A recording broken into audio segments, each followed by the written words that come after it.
Hello and welcome. This is Chapter 1, Section 5 on linear acceleration. This is a critical part of motion because this is the thing that describes how an object's motion changes. And in the same way in which we defined average velocity as the difference between two position vectors over a certain time interval, we're going to do the same thing for average acceleration. We're going to define average acceleration as the difference between two velocity vectors over a certain time interval. And so that difference in velocity vectors will include more than one instant of position. In fact, there's going to be at least 3 instances of position in which we use to show this velocity vector. And one big thing to remember by this definition is that we have a coordinate system, and I'll talk more about this when we get to signs of position, velocity, and acceleration. But it's easy to think that a positive acceleration is speeding up, and a negative acceleration is slowing down. That's one big misconception that we want to untangle in these next couple sections. So that's the definition of acceleration. Sure enough, we have a tactics box to show us how to calculate it. And this is nothing more than just another application of vector subtraction. Only this time now we have vector subtraction between two velocity vectors. So we start off with, looks like we have 3 positions here. In this diagram here, we've got a position. The first 2 positions represent the average velocity, the initial average velocity. And then the second 2 position vectors, the second and the third position vectors are what we use to describe the final velocity. So we're not necessarily subtracting dots, we're subtracting arrows between the dots. And so as the step-by-step thing says, so you start with the final velocity vector, that's vector v with an f subscript, lowercase f. That's our initial, or that's our vector that we start with. And then once again, this concept of the opposite of a vector, we have to define the negative of the initial velocity vector and add that to, and place that at the tip of final velocity, and then connect the dots as usual. And so our final result then, what we're doing here, if you can imagine there's an arrow connecting from the tail of final velocity to the tip of minus initial velocity, that technically is the change in velocity vector. That is not the acceleration vector. The acceleration vector comes in when you scale that change in velocity vector according to the time interval. And typically, to measure acceleration, you're measuring very tiny changes in velocity over very small time intervals. And so the ratio of 2 small numbers will generally result with a moderate acceleration vector.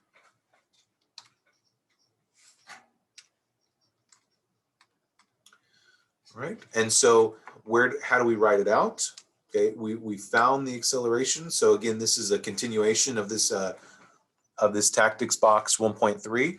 So here we do see the change in velocity vector that I was referring to in the previous slide at this top for step 3.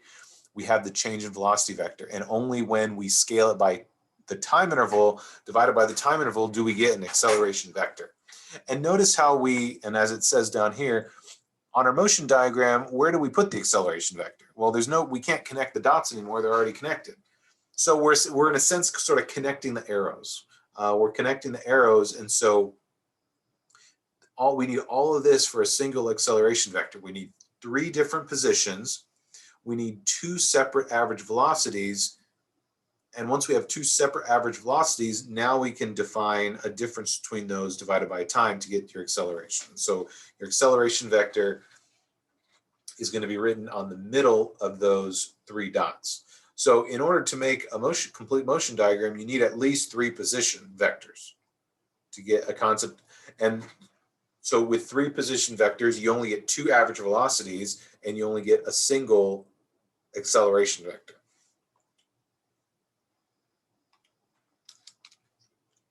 All right. So in continuing with that, we have our model for the complete motion diagram. And so this is the tactics box, model. Oh, sorry, problem solving. Yeah, problem solving strategy 1.1 that shows us how we're to draw a full motion diagram. So a full motion diagram, these problem solving strategies always come in this basic setup. It comes up in a model step and then a visualize step. And then there's usually more. So we'll start with the model step, right? Determine whether it is appropriate to model the object as a particle, right? If we are talking about a car speeding up from rest, then that's great. If we're talking about a skier going downhill, that's great. Well, maybe if the skier goes up and does a bunch of moves on a big jump, is that motion well modeled by a particle? Well, that's hard to say. The general motion would be, but his rotation would be something that we can't describe with this particle model. So it's going to, for most of our problems, again, for most of the problems in the first several chapters, it'll be fairly obvious and more or less expected to use the particle model, but that won't always be the case. So that's the first step in our problem solving strategy. Next step is to visualize. And this is the key part for drawing this motion diagram. So this is where we're going to draw kind of a pictorial example of this motion. So what does a complete motion diagram consist of? One, the position of the object at each frame or instant in time of the the video shown as a dot. And they say here use 5 or 6 dots. I would use at least 5 or 6. If you only use 2 or 3, then you're not getting this full sense of the motion. And if you only use 4, then you only get a couple of acceleration vectors. So 5 or 6 at least is appropriate. Dots. And then to that dots, you need, of course, you need a coordinate system. And a direction of that coordinate system includes an origin and a direction of positivity. So once you have the dots, now you can connect the dots. Technically, the dots that are connected, the arrows that connect the dots are displacement vectors, but we will scale them by some unit time to turn them into average velocity vectors. So we have several average velocity vectors connecting the dots. And then 3, we have the average acceleration between velocity vectors. So that those things constitute a complete motion diagram. And so this is a helpful motion diagram example to go through. Is this one-dimensional motion? Technically, it's not, because we're going, the skier is sliding down some cross-country flat and then going down a hill. It's technically 2-dimensional motion, but we can ignore that. We can model it as 2 separate one-dimensional motions. More on that in a minute. So let's look at the first piece where they're going at constant speed. So you notice how, once again, you don't see a coordinate system here, but at the same time, calculating the acceleration vectors, since the velocity is constant, they just put a little 0 above these second and third dots to indicate that there's no acceleration. We're just moving at constant speed in a straight line. So moving at constant speed in a horizontal line to the right, that's followed by increased speed down an incline that's down and to the right. And so you see now the velocity vectors are increasing, and the difference between those velocity vectors is represented by the acceleration directly above. So we get 2 acceleration instances. I mean, and then below you have some examples of how you found acceleration. These are fun to draw. I mean, the end of the chapter problems have several examples about this. I know certainly when you get to chapter 2, drawing a complete motion diagram is kind of expected for the full problem solving strategy. And it also gets interesting when you have multiple objects. You'll encounter problems where you're comparing, say, a moving fast object and then an object that slowly speeds up, and comparing when they meet versus when they have the same speed. The last remark I want to make about this is look at this. Although this is technically not motion in one dimension, look at this 4th position dot right here. This 4th position dot, you see that there is a velocity change, but it is not in one dimension. We're moving to the right at a marginal speed, and then we're moving down and to the right with a larger speed. So it would be helpful to consider the direction of the acceleration for that fourth dot. One way to kind of practice all these